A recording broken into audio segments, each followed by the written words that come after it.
Welcome. We are so happy to have all of you here tonight. And we know that there's a lot going on in our communities and are just very grateful for you providing your time and energy into this space. So I want to introduce our wonderful facilitators for tonight from Reimagining Migration. Misha Lamb-Bell is the program director for Reimagining Migration, where she designs professional learning initiatives, builds partnerships with schools and cultural organizations, and oversees the Belonging Education Fellows program. Drawing on her classroom experiences and strategic vision, Misha creates professional development that empowers educators and strengthens institutions' capacities for intentional community building and equity-centered practices. Adam Strom is the co-founder of Reimagining Migration to address critical, and he created this to address critical gaps in education, creating learning environments where migration experiences are understood as fundamental to our democracy, where schools become models of inclusion, and where belonging drives academic success and thriving communities. And they will tell you a bit more about their experiences as we go through tonight's session. And I'll drop in the Reimagine Migration website for more information as well. So as you all are familiar in our TAAS series, and this is number 6, we kind of start with some ground rules that we've realized are kind of important to centering our open conversations and dialogue together. So it's our respect poster where we center kind of the R is for responsibility, E is for empathizing and caring about each other in the space. Sharing airtime, P is for participation, that we hope you all would be actively engaged. E, our enthusiasm. We all have different levels, especially late at night, but to the degree you can be engaged and enthusiastic, we welcome that.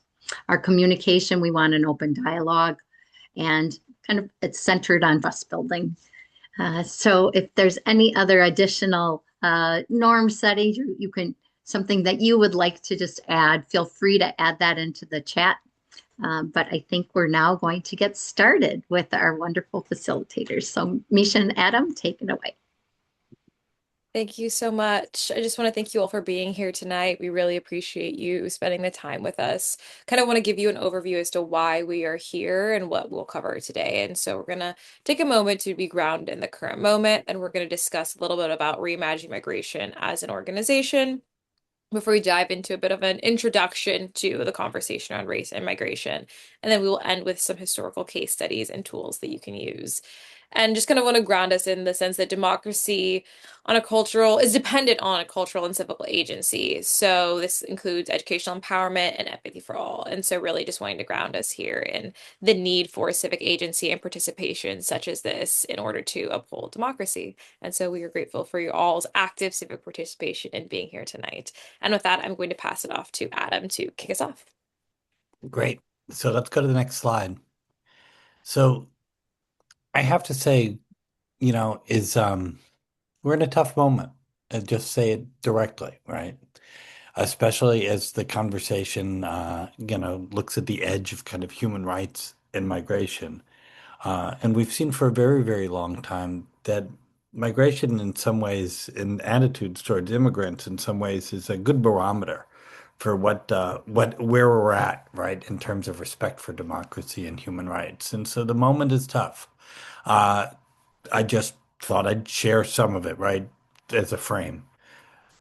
So we're watching, particularly Christie in Minneapolis, immigration enforcement is intensified with large-scale detention and deportation shaping daily life in many communities. There are now 70,000 people who are detained in the United States. Enforcement and is increasingly happening away from the borders. I think we're used to the idea that immigration enforcement is a border issue, right? So we're watching this starting to affect neighborhoods and workplaces and schools. So many U.S. children, about over 5 million, live in mixed status families, meaning that immigration policy reaches far beyond immigrants alone. And just think if you're in a school, right? Like you're in places where you are central to your community. And as we're hearing about the story of this young 5-year-old boy who was detained, his classmates miss him. They want to know where their friend is.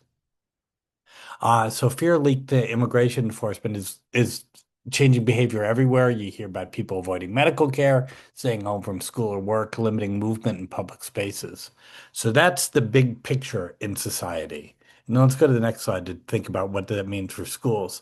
So schools are reporting really widespread fear linked to immigration enforcement, affecting the overall school environment. And again, I'm not just talking about fear grounded in immigrant communities. One of the things that I think this week's and last week's events have people thinking about is, are people even safe protesting, right, against what's going on, right? So imagine what that looks like in the mind of a 6-year-old.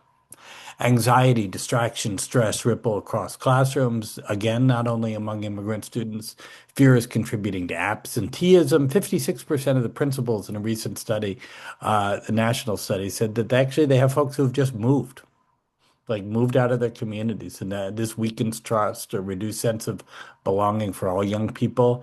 And then when schools are in crisis mode, just think about what the work that schools are trying to do is just shut, right? So that's a little bit of this moment for Misha and I, anyhow. There's other things happening in the world, but if you're thinking about kind of this intersection of migration and human rights. Thank you, Adam, and thank you for giving us that container and kind of grounding us in some of the things that are happening. And what we're really seeing then in our democracy and in our community are alarm bells. Alarm bells are going off also within our schools and the way our young people are facing their relationship to the world around them. We were already in a loneliness epidemic. And so when we're thinking about human connection and what does it mean to serve our young people, we are seeing these alarm bells. And as an organization, one way we are trying to reframe seeing these alarm bells is also as an opportunity to reimagine what it could actually look like if we were serving every single student, if we were serving every single community member. And that's where we really see belonging beginning in schools. And schools has these places to be ecosystems of belonging for our immigrant origin youth, their peers and their communities, where we're teaching them what does it mean to be a community member, to show up, to engage in civic agency, and especially in a world that is increasingly shaped by demographic diversification. What would it look like to also include all forms of the community as a part of the education ecosystems, be they museums or libraries or other informal learning environments? What would it actually look like to have a holistic community of lifelong learning? And so that's really where we come in as Reimagining Migration and as an organization into this moment. And we work with teachers, school administrators, partners and collaborators, and community members, perhaps like yourself, and thinking about all the ways in which we can show up for our young people and truly build a world that is sustainable for us all to thrive. And one of the ways we see this is through a paradigm shift in the way we think about the role of education in our communities and in our democracy and civic agency. And that is with these dispositions or habits of mind, which really puts forth the question, what if we were to have a paradigm shift as to like the purpose behind being in schools? What if instead of the students will be able to form a compound complex sentence, it was also in today's like success for our lesson today, they were able to inquire about human migration with care and nuance. That like that was also how we were uplifting our goals into each of our daily lessons. Like what if being able to communicate and build across difference was just as central to the purpose of a lesson of a day and to the purpose of success as was the academic content. So really, what would it look like to actually bring forth this development of community members into the goal of being in school? And so to just kind of highlight what those dispositions for you are, it's one, understanding perspectives, your own and others with empathy, inquiring about human migration with care and nuance, communicating and building relationships across difference, recognizing power and equity in the human experience and migration, which is something that I almost want to set for us as our goal today, is what would it look like to really have that lens as we're listening to some of these historical case studies, and then taking action to foster inclusive and sustainable societies. And that will be kind of the disposition that I leave you with as like, what do we do now with our newfound knowledge? But really just thinking if we were to dream of what a paradigm shift around what does it mean to educate young people could look like, these are what we've identified as the dispositions. But I want to give us all a moment to kind of put on that thinking cap and really ask and sit with, in this moment, what does or what might it look like to educate young people on how to both imagine and build a better world? I'm going to put us into breakout rooms for about 3 minutes to discuss with a partner and really thinking about some things that perhaps you're already doing or what you would you like to do. On the right here, we have an article by Adam that was just put in the 74, really reconciling that our students are engaging in the present moment.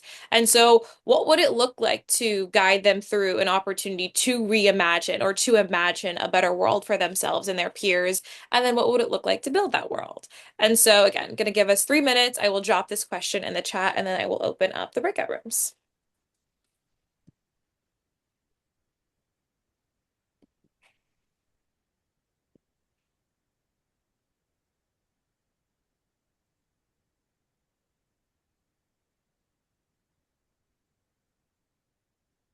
Okay.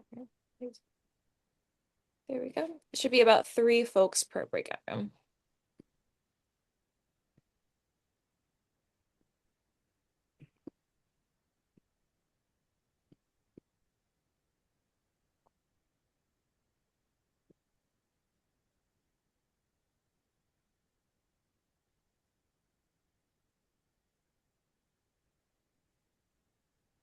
And once everyone has accepted, I will start the timer.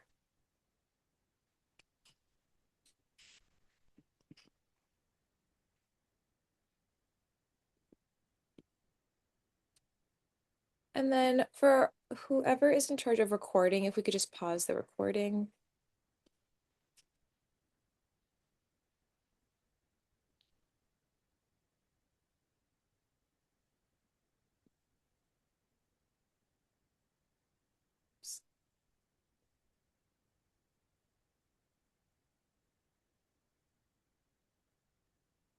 I'm going to resume recording.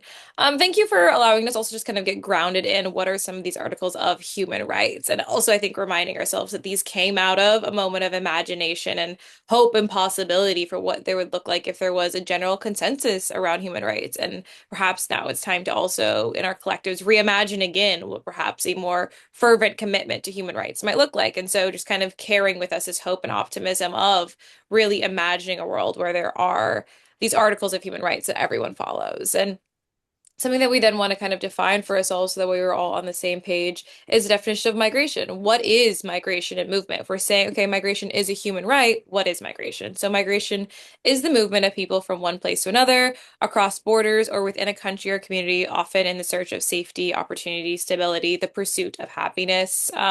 When really then in understanding what it means to be a human, then migration is the through line of the human experience. It is something that is core and central to humanity throughout the millennia.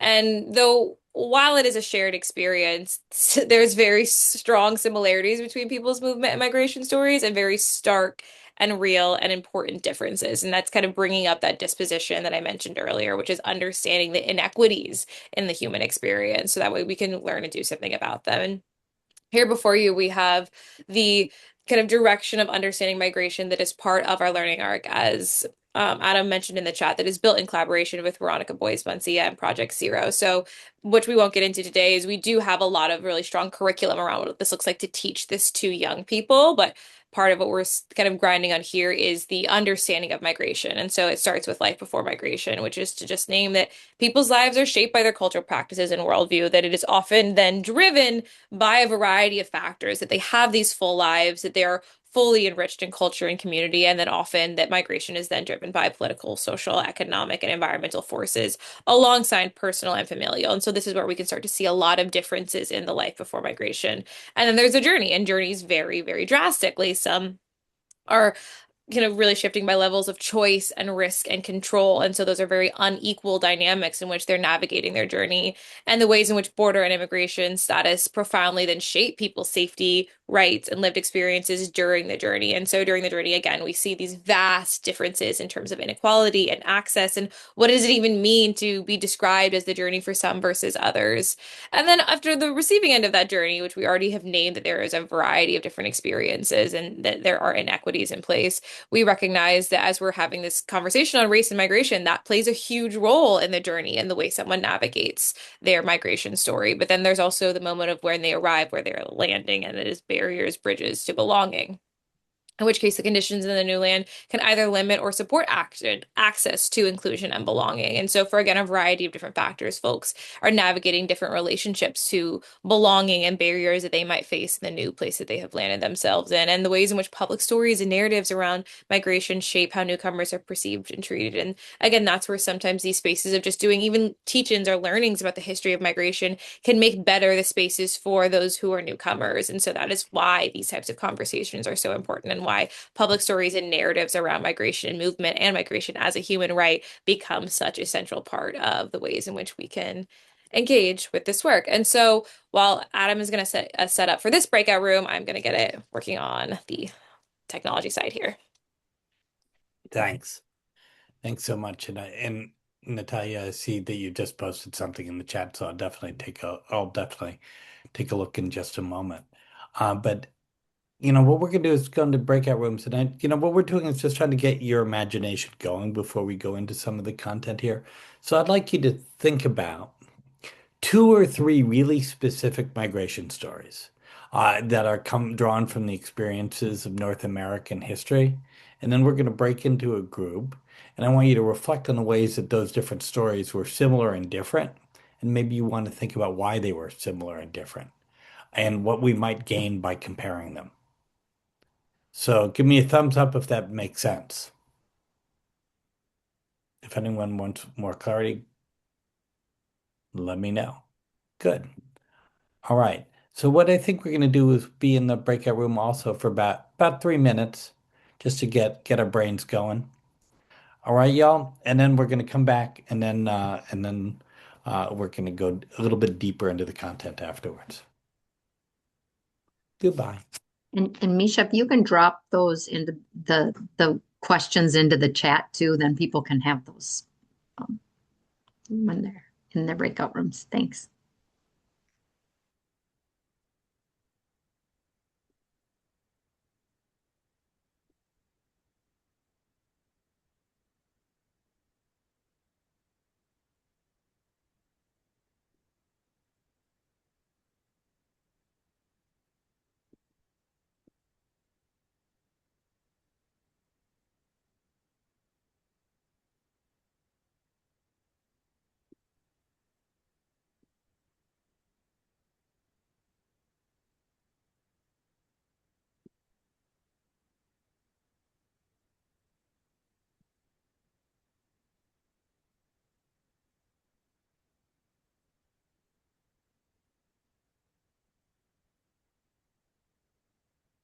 Right?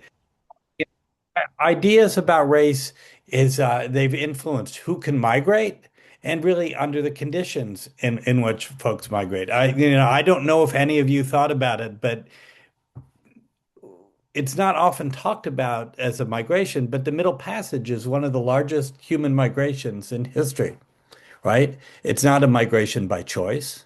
It's a forced migration, right? To make an obvious example, and really radically different than the stories of, immigrants who came to the United States in the 19th century without kind of both the power and the system of racism behind it. But migration policies also have unequal racial impacts. Immigration laws and enforcement affect communities differently among racial lines. That's something we're obviously seeing right now. So I don't need to explain that much about it. But even borders, right, are shaped by histories of colonization and race. There is for many Mexican Americans in the United States, they did not cross the border. I mean, it's a classic. There's a great song called Somos Más Americanos. And the lyrics are said talking in their lyrics in Spanish are talking about how we didn't cross the border crossed us, right? And these are communities that were there right before the Treaty of Guadalupe Hidalgo. Right. And then legal status affects access unevenly. There was no such thing as somebody that could be undocumented. Like the idea of an undocumented person does not exist until the 1920. And really, well, it depends on what year you want to think of it, but really until the Chinese Exclusion Act. And then, really, for Europeans, there was no such thing as an undocumented person until after the 1924 Immigration and Naturalization Act. So when we talk about comparing, folks and say, well, my family came the right way or the wrong way, there was no wrong way for Europeans before 1924. My family arrived, they didn't need a visa, they just got off the darn boat in Galveston, Texas, right? Now, there were other groups of people, as I mentioned, the Chinese, who had different issues.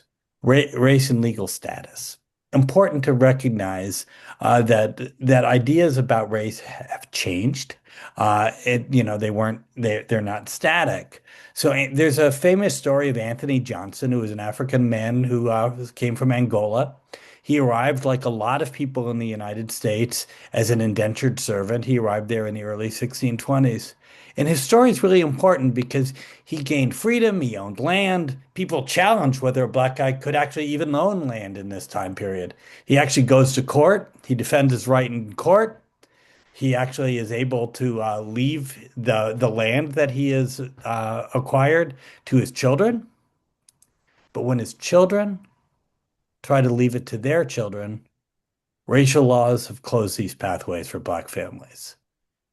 So all of a sudden, that idea of an African man becomes black in America's racial eyes, and that distinction hardens into law. But whiteness, interestingly, changes a lot too. So let's go to the next slide.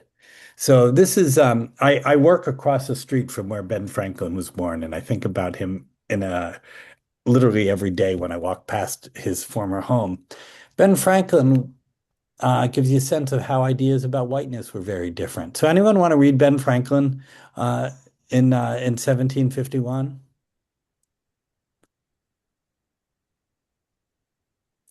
Misha, since you have the round glasses like Ben Franklin. The number of purely white people in the world is proportionally very small. In Europe, the Spaniards, Italian, French, Russians, and Swedes are generally of what we can call a swarthy complexion, as are the Germans also. The Saxons only excepted, from Benjamin Franklin. So let me just stop there for a second before I go to the next thing. So what's he saying, y'all?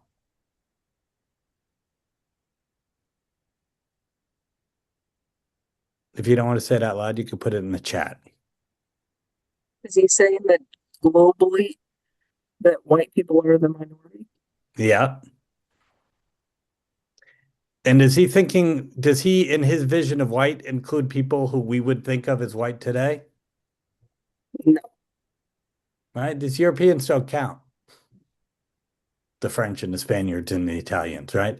So he then used that as a way of saying, you know what, we should create an immigration policy around this. And he said, this is literally his language. He said we should bring in the lovely white people. So just to give you a sense of how the language has changed. So let's go to the next slide.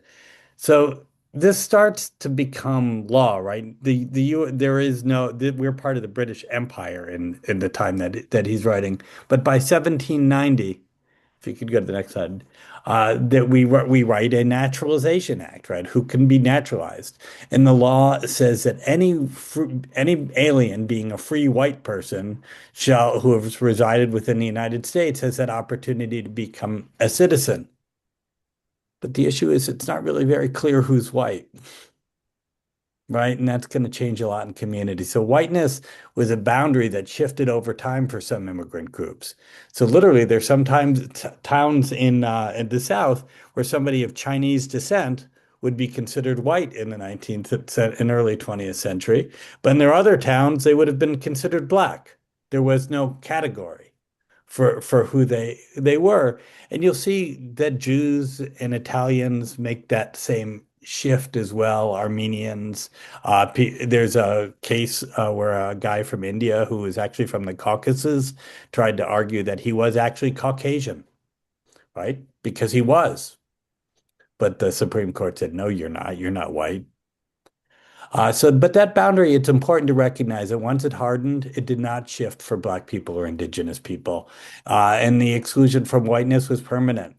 And that distinction really shaped opportunity to migrate. It shaped access to land and labor rights, and clearly then issues of belonging.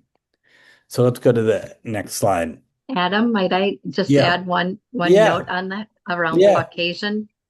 I was in the Yeah. Caucasus and in Russia, and actually have done a race workshop with someone who was from the Caucasus, and he right now is being discriminated against and is called Black. In the And so Caucasus. the term Caucasian has come from the Caucasus region, as you know, and but I just thought I'd raise that. And so even just language, of how Yeah. we identify, of why was that even linked to, yeah, the whiteness. Absolutely. Absolutely. Right. These are very ambiguous ideas. These are very ambiguous ideas that shift with context. They shift with social context. So what I thought I would do is just show you for a minute and 47 seconds, uh, a little bit of the flow chart of human movement to the United States. So let's just watch really closely. And what you're going to see is each dot represents groups of people coming to the United States, and watch where people start to come from. And it starts in 1820 when the video, and it'll be silent. So it's a minute and 42 seconds.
So unfortunately, that ends in 2013.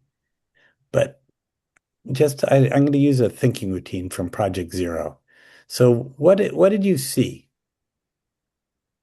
Specifically what you saw. And just got to shout out and cause trouble.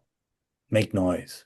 What I noticed in this video is that everybody in this country is like an immigrant, except for the indigenous peoples, and that people from all sorts of countries come to the United States. And it looks like only the United States accepts immigrants in this video.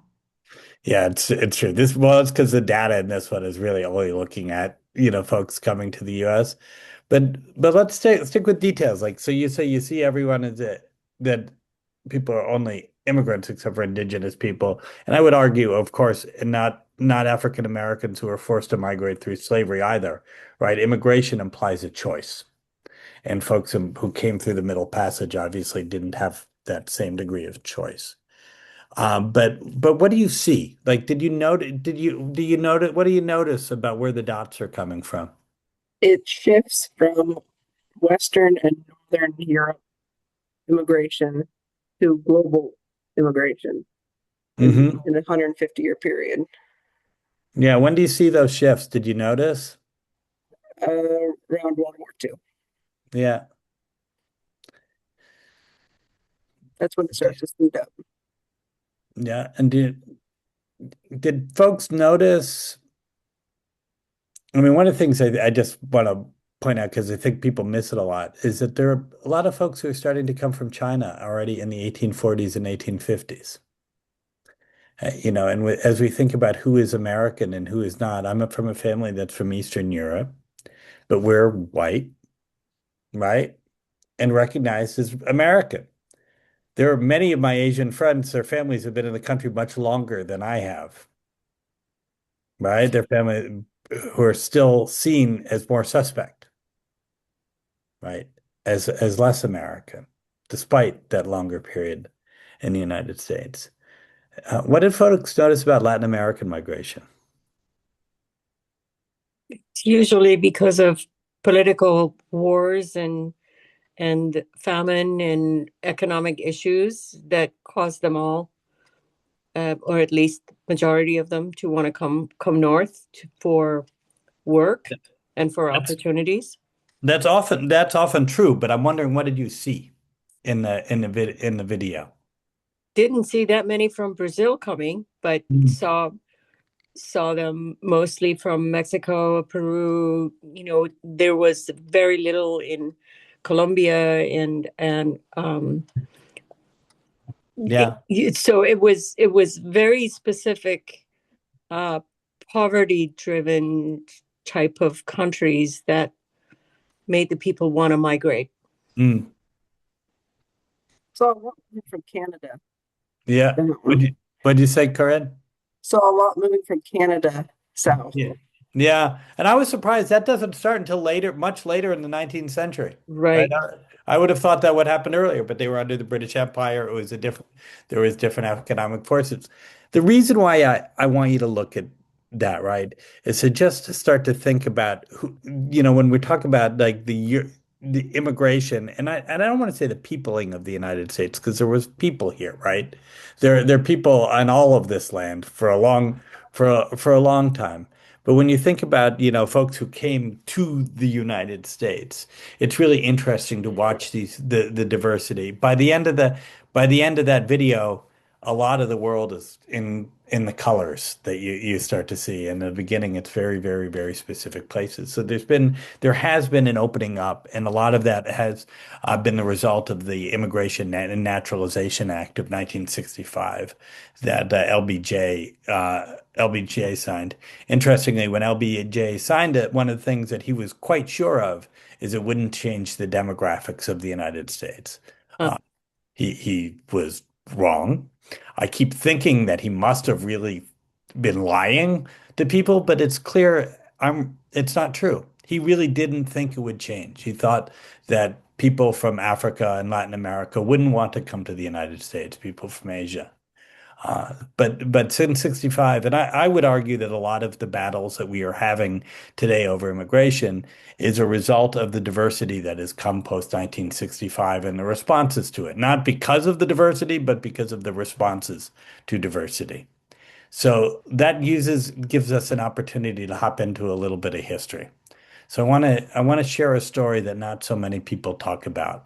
So we've been talking on this slide about people coming. What about people leaving? So if not, give me a thumbs up if you've heard of the Mexican repatriation. So Christy, no, no one else indicating so far. A couple, oh, Mariam has as well. So, ooh, guess what? The language here is wrong on this slide. but that's okay. I probably am the one who carried it over. So, so in the late 1920s, during there was economic upheaval. There we go. During the Great Depression, authorities carried out the mass expulsions of people of Mexican descent. They talk about this as repatriation, but actually 60% of the folks that were repatriated were actually U.S. citizens. Many of them are children who, again, have never lived in Mexico. Some of this happened through raids, and some of it was directly people who were, detained and brought to Mexico. Other folks were kind of coerced into going. And in the newspapers, they talked about this as a voluntary reparation. So let's go to the video that's on the next piece, and I just want you to listen to this story for a second. And Misha, there's way too much time at the beginning where they show the credits, so you could probably skip in like 15 seconds, 20 even.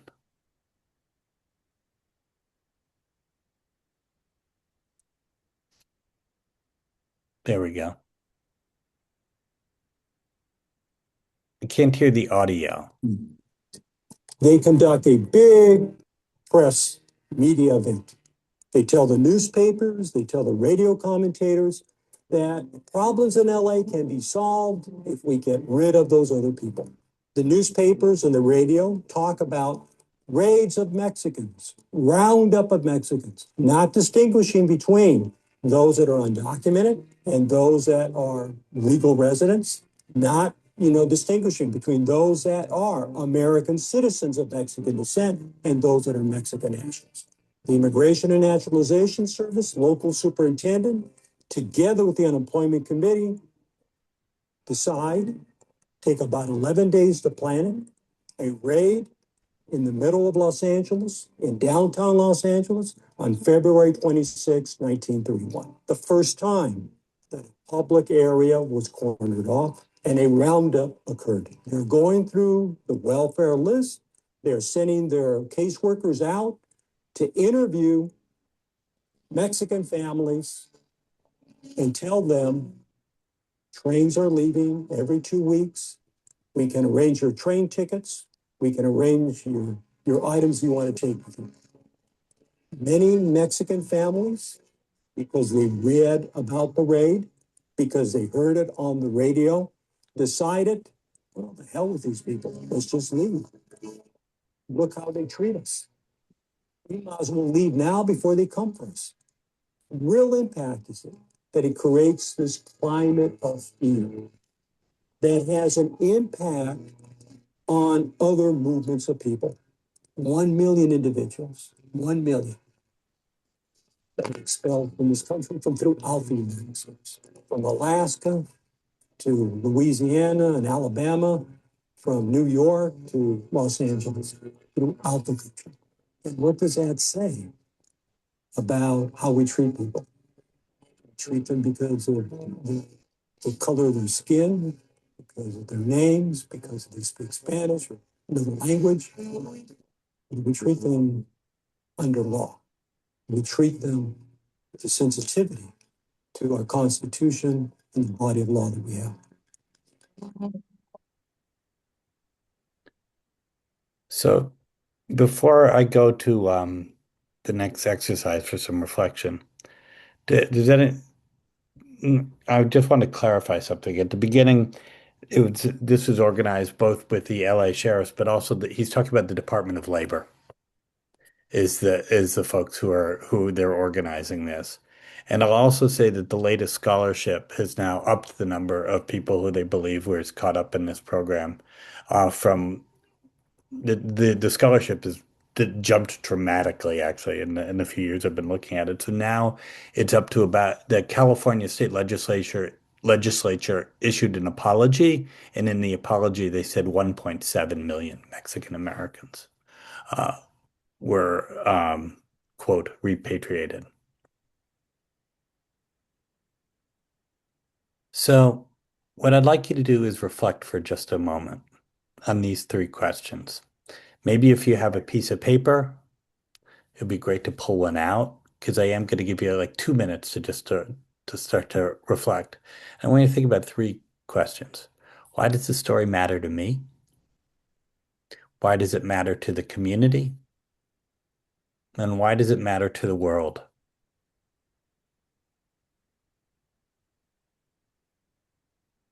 So just take a second and just write or think.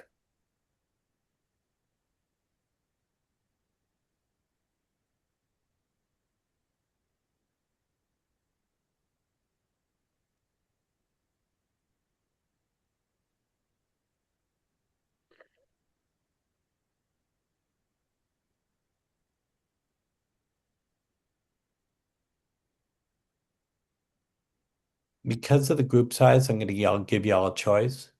Would you rather talk about this in a breakout, or would you rather do this in a small group? If you want to stay in this group here, gonna do a thumbs up. If you'd rather go in a breakout room, do a thumbs down.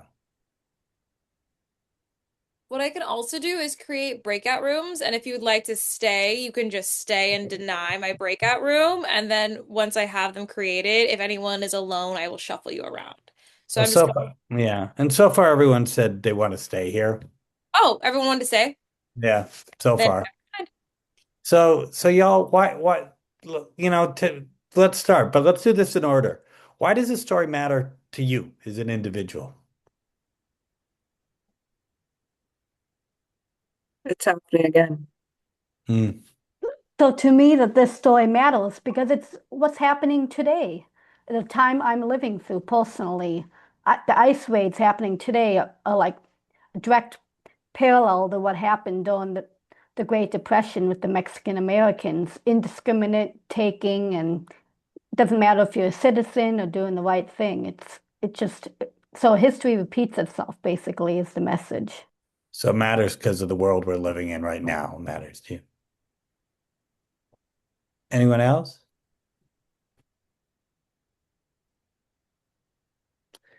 Because can you think, because there are other folks, might be a different reason, right? There might be folks in our lives, this might be their family story, or the contemporary story might be their family story, right? Why does it matter to your community? And I want you to think about your community itself. And as you do that, think about, does your community know this story?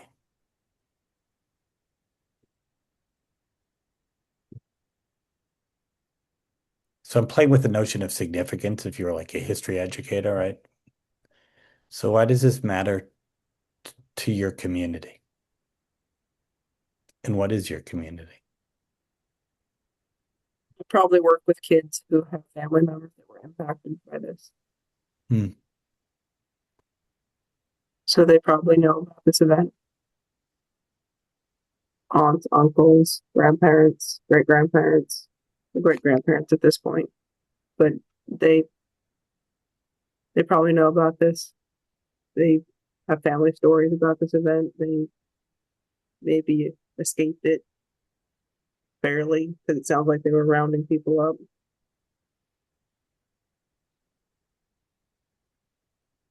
Anyone else? Yep, to me, it matters to my community. It's because I may have Mexican Americans in the community now, and then they may have to relive what they witnessed back then. If any of them are alive from them, it's scary. Is there anyone I haven't heard from at all today who wants to chime in? I'll Uh, share. I think some of the images that are coming through the news media cycle are really perpetuating how young children are so vulnerable. And I think that is getting us all thinking about, nothing seems to be off limit, whether it's children or whether it's women. It seems like the hatred, the violence that is getting perpetuated, it's like could be any one of us, really. Yeah. And in this particular case, right, you could hear it's not immigration status that is actually affecting the decision. 60% of the folks deported are US citizens. The others what percentage would have had some form of documentation. I don't know. I haven't seen that. But this is about racial profiling. Probably not a term used in 1929. Uh, why does this story matter to the world? Because we've gone through white supremacy issues with the Nazis and repeatedly throughout the years, over and over again. And it seems like we are not learning the lesson. It Hmm. seems like that is still continuing to be the issue. No matter what we do, no matter how many people of different skin color and backgrounds accomplish more than Einstein accomplished, it doesn't matter to the white people. They are fearful of being eliminated and being the minority. They're afraid of losing their power. They've been in power for so many years and they're afraid of losing that. That's the bottom line is money and power, economics and power. So I would just gently say that we should think about the they, right? There it's a complicated and slippery they that get together. But I think you're right to suggest that a white supremacist ideology was absolutely 100% behind these decisions, and it's easy to forget how much power that ideology has had in different periods and and throughout. And what you also spoke about is the fact that they continue to create laws that disable Americans from learning anything about That, history. I mean, that's right. It's a disgrace. Yeah. I come from Iran and I knew more about American history when I came to this country 50 years ago than the average student that went to college with me. It's a disgrace.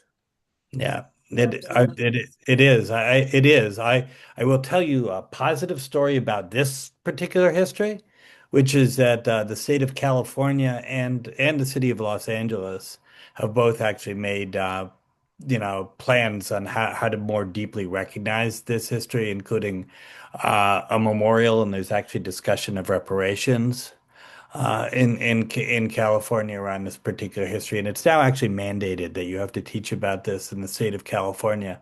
But this is a national story. This is not a California story. I grew up in Boston. I never heard this story. Never, never. I'm somebody who is deeply steeped in Holocaust and genocide and human rights education. To imagine 1.7 million people being deported out of this country. It's not history that I've ever been educated with, right? So the story matters a lot. So let's park this one here to think about. But then I'm going to transition into another historical story in which race is also used as a dividing line. So you all probably know that in 1882 there was a Chinese Exclusion Act. And it's important to recognize that this was the first federal law to restrict immigration based on race, right? So it particularly targeted Chinese immigrants, particularly Chinese laborers. But what it did beyond that, and I think this is a powerful thing to understand, is when you started to say that the Chinese couldn't come, that meant you had to create an immigration enforcement system. There was no national immigration enforcement system. When the Chinese Exclusion Act was passed, immigration control was done at a state by state level. But now you needed a federal bureaucracy. So Ellis Island, which opens up about 10 years later, is the first federal immigration station. But that's, again, only because the Chinese Exclusion Act was passed. So let's go to the next slide. As a result of this act, look, humans still want to come together, right? Families still want to reconnect. People still want opportunity. So the Chinese Exclusion Act left very few pathways for entry, but something interesting happened. All the records for Chinese families were housed in a building in San Francisco that was destroyed in the earthquake of 1906. And the Exclusion Act had a loophole. If you could bring your family, their family reunification was possible. So people started saying, well, I'm related to this person who's already there. And you would be able to buy booklets with information about your family that you would then go when you were caught at the immigration inspection. You'd had these details memorized and you'd go and try to make it through using assumed identities. And some of the folks who have been caught, who came with what they call paper sons and daughters, some of these folks are real icons in U.S. history. The one that my son reminds me of because he's an anime enthusiast is the guy who did all the background art for Bambi, and actually was the art director for so many different movies. A guy named Tyrus Wong. So these are folks who wanted to come to the United States and found a way around it. But to do that, they had to navigate a fairly difficult space. And this is where I'm going to give the story to Misha.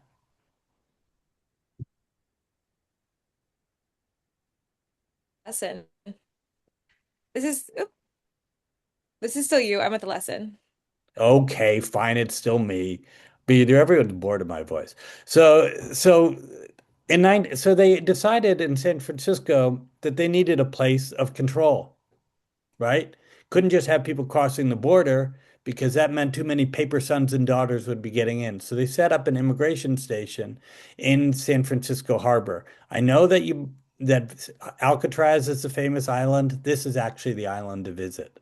It's called Angel Island, and there's an immigration station there, and it was set up in 1910, and it was a primary immigration station for people entering the US from Asia. But the thing was, the role here was to figure out who was trying to lie, who was trying to sneak in. So it was designed to restrict and exclude and not make it easier to come. And so the result were really long detention stories, really long detention stories, stories of family separations where one family member was past the interrogations and was able to get into the country and others did not. And surveillance was pretty routine. Now it's you, Misha. There we go. Thank you so much. And the reason why I wanted Adam to cover those is because, as you can see, that is like the history of a variety of different things happening. Now, we also have put together lessons for you all or for folks to use in their classrooms on what it looks like to dive into this material and into this content. And so, an option, right, as all the videos or the content that Adam covered, this is material you could use in your classroom, you could discuss with your students. We also recognize that, perhaps we know educators or our educators ourselves who don't have full control over our curriculum or perhaps told that they have to stay around currently partisan politics. And so this is where the story of Angel Island, in contrast or in comparison to Ellis Island, allows students to really do that heavy lifting of noticing, as I previously mentioned, the inequalities and inequities in a migration story. And so for many folks, we can start this with the conversation of, okay, look, what do you know about our ports of entry? And many folks know a lot about Ellis Island. I think it's an exciting moment to connect that perhaps they had a family member go through Ellis Island, that they name also that it wasn't just sunshine and roses, that there was trial and tribulation for their family members, perhaps going through Ellis Island in New York.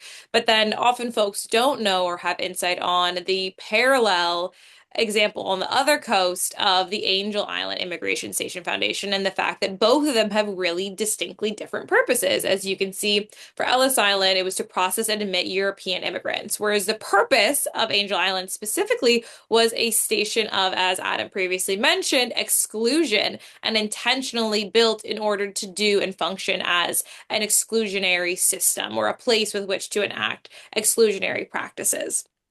And so we also see here and the ways in which the treatment was different, but really want to pull up to the first line here in terms of the average stay.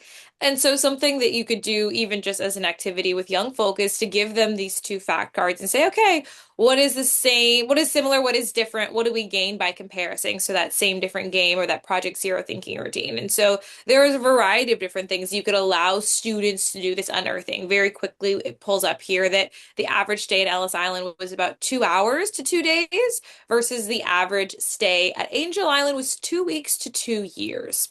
And so really thinking like, what does that mean? What does that look like? How can we imagine how someone might feel in terms of their sense of belonging? Or what does it mean to have been in a detention center for 2 weeks to 2 years?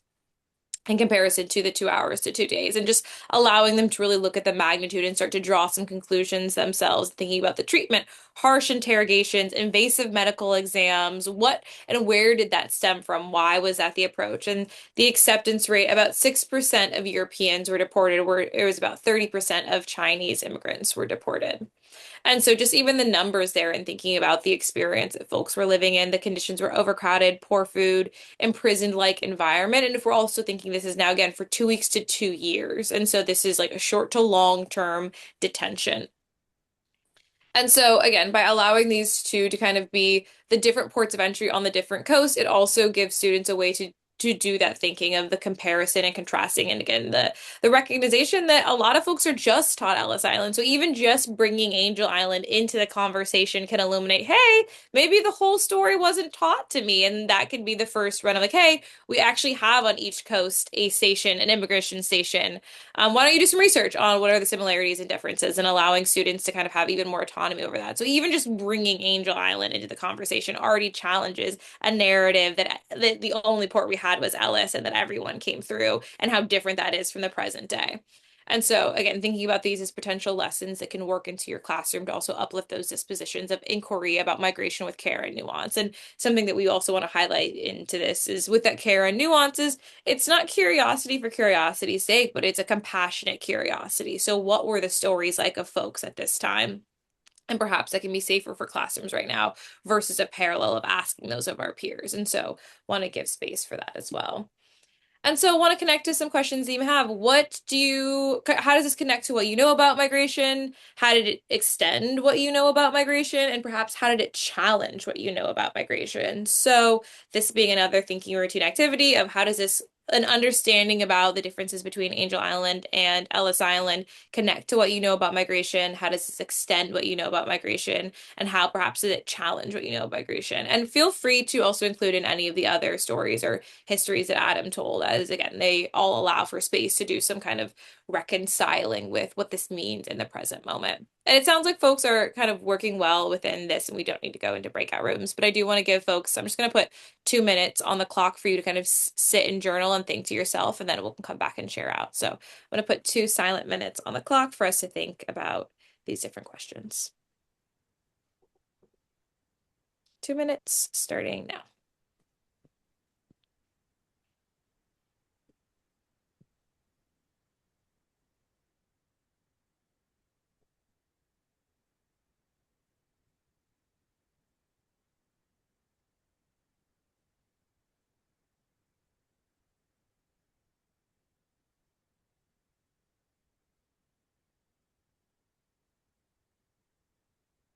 For special for um special circumstances getting applied to, immigrant groups because they are considered not acceptable, becomes often a beachhead for deeper attacks on the broader community. I think people forget this, that actually, Kristallnacht during the Holocaust is actually spurred because people who are recent immigrants to Germany are pushed out and moved to the Polish border.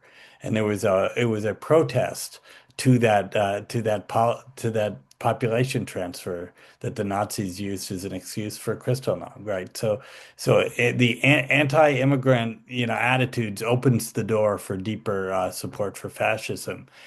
There's actually been very good research by a guy named Ryan Enos, who interviewed people who at first start to suggest them, anti-immigrant attitudes, but with those anti-immigrant attitudes, as they begin to adopt them, their support for democracy as a whole changes. So narratives that portray immigrants as threats, they they justify exclusion and weaken rights for everybody. And there's a very, very good body of research on this. So I think it's really important for folks who are deeply committed to human rights and democracy to think about the treatment of immigrants as a bellwether. So I will let that be my last thought. I will say this, that Misha and I enjoyed this. I hope you did too. Uh, and these are complicated stories. And they're shared with love, right? And my family has a beautiful migration story to the United States that I'm deeply, deeply proud of. but it doesn't mean that we can't be ashamed of some of this at the same time. Absolutely. Yeah, no, thank you all so much for being here. And thank you, Adam, for giving us that rich history. We do have a plethora of resources on our website to think about what does it look like to, again, kind of harken back to that initial question. What does it look like to educate young people on how to reimagine a better future and also how to build one? And one of those things that, I mean, it starts by also just like understanding where and how we've arrived here. I think, as they say, that history, well, it doesn't repeat itself, but it rhymes. And so, really understanding what it means to build solid community, what it looks like going forward. And part of that is understanding what has happened so we can imagine a world in which that is not an option again, where no one could be subjugated or detained or removed, that no one could be harmed, and that there is a general council of human rights that we all abide by. And that is like a really powerful thing to continue to hold on to. So thank you all for doing that work of, I think, imagining might sound light, but it's like the serious work of you have to be able to picture it in your mind for it to become a reality. You have to be able to imagine a world where human rights are a core tenet of the human experience. Well, I want to thank you both. For this rich conversation and giving us a lot of wonderful information. We're able to process thoughts on new learnings and our current context as well. I'm going to be dropping in right now to the chat, the module feedback evaluation. If you can take just two minutes